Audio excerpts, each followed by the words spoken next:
میں نے پلٹ کر وٹنس باکس کی طرف دیکھا۔ نگینہ بیگم کا حوصلہ جواب دے چکا تھا۔ خوف کی شدت سے اس کا چہرہ پیلا پڑ گیا تھا۔ وہ ریلنگ کو تھام کر خود کو گرنے سے بچا رہی تھی۔ جج نے کڑکدار آواز میں پوچھا، نگینہ بیگم، رفیق شاہ کو اگر تم نے قتل نہیں کیا تو پھر اس کا قاتل کون ہے؟ میں بے گناہ ہوں، میں بے قصور ہوں۔ اتنا کہتے ہوئے وہ نیچے بیٹھ گئی۔ آئندہ پیشی پر عدالت نے میرے موکل کو باعزت بری کر دیا۔ پچھلی پیشی کا وائنڈ اپ نگینہ بیگم کے اس کانپتے لرزتے جملے پر ہوا تھا، وہ دراصل مراد سے در حقیقت نگینہ کی مراد نامی ایک شخص سے تھی۔ جج نے صورتحال کی نزاکت کے پیش نظر پولیس کو حکم دیا تھا کہ وہ نگینہ بیگم کو شامل تفتیش کر کے جلد از جلد اس کیس کا نیا چالان پیش کرے۔ عدالت کار نئے چالان کے لیے احکامات صادر کرنے کا واضح مطلب یہی تھا کہ ملزم اعجاز حسین کو عدالت نے بے گناہ مان لیا تھا۔ نگینہ بیگم کی ہمت اور حوصلے کو تو میری جرح کی چکی نے پیس کر صفوف کی شکل دے دی تھی۔ پولیس کو اس پر زیادہ محنت نہیں کرنی پڑی۔ اس نے مراد کے قاتل اور اپنے شریک جرم ہونے کا اقرار کر لیا۔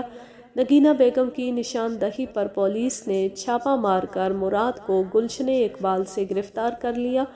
مراد کو رفیق شاہ کے قاتل کی حیثیت سے فٹ کرنے کے لیے نگینہ بیگم کا اقبالی بیان ہی کافی تھا۔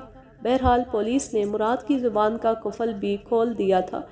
مراد نامی شخص دراصل ایک پراپرٹی ایجنٹ تھا۔ اس کے علاوہ وہ سود پر پیسے دینے کا کاروبار بھی کرتا تھا۔ مراد کی مالی حالت بہت مضبوط تھی اور اتفاق سے وہ نگینہ بیگم پر مر مٹا تھا۔ اتفاق در اتفاق یہ کہ رفیق شاہ کسی زمانے میں مراد کا پارٹنر ہوا کرتا تھا اور اس کا ایک فراڈ پکڑنے کے بعد مراد نے اسے خود سے الگ کر دیا تھا۔ نگینہ پر دل آ جانے کے بعد جب اسے پتہ چلا کہ وہ رفیق شاہ کے چنگل میں پھنسی ہوئی ہے تو اس نے ایک تیر سے دو شکار کرنے کا منصوبہ نگینہ بیگم کے سامنے رکھا۔ نگینہ اعجاز حسین سے بھی جان چھڑوانا چاہتی تھی، لہٰذا اس نے مراد کے منصوبے کے جواب میں ایک تیر تین شکار والا منصوبہ پیش کر دیا اور اس پر ان دونوں میں اتفاق رائے ہو گیا۔ نگینہ بیگم نے ایسے وقت میں مراد کو اپنے گھر بلایا جب رفیق شاہ اور اعجاز حسین پہلے سے وہاں موجود ہوں۔ اعجاز حسین کا ریوالور بھی وہی نظر بچا کر اس کی گاڑی سے نکال لائی تھی۔ پروگرام کے مطابق مراد نے کھڑکی میں سے فائر کر کے رفیق شاہ کو موت کے گھاٹ اتارا اور ریوالور اعجاز حسین کی گاڑی میں رکھ کر 9-2-11 ہو گیا۔ افسوس، جس مقصد کی خاطر نگینہ بیگم اور مراد نے اعجاز حسین کو قربانی کا بکرا بنانے کی کوشش کی تھی وہ پورا نہ ہو سکا۔ رفیق شاہ عبرتناک انجام کو پہنچا۔ مراد عمر قید کی سزا پا کر جیل کی دیواروں کے پیچھے چلا گیا۔ نگینہ بیگم کو بھی آنت جرم میں جیل ہو گئی تھی اور اعجاز حسین، جسے اللہ رکھے اسے کون چکھے کہ مصداق مکھن میں سے بال کی طرح صحیح سلامت نکل آیا تھا۔ سود کا لین دین کسی لعنت سے کم نہیں، یہ اس میٹھے زہر کے مانند ہے جو انسان خوشی خوشی اپنے اندر اتار لیتا ہے۔ یوں یہ کہانی اپنے اختتام کو پہنچی۔ اب میں لیتی ہوں آپ سے اجازت۔ جانے خوش رہیں، شاد و آباد رہیں، ہنستے مسکراتے رہیں۔ اللہ حافظ، اللہ نگہبان۔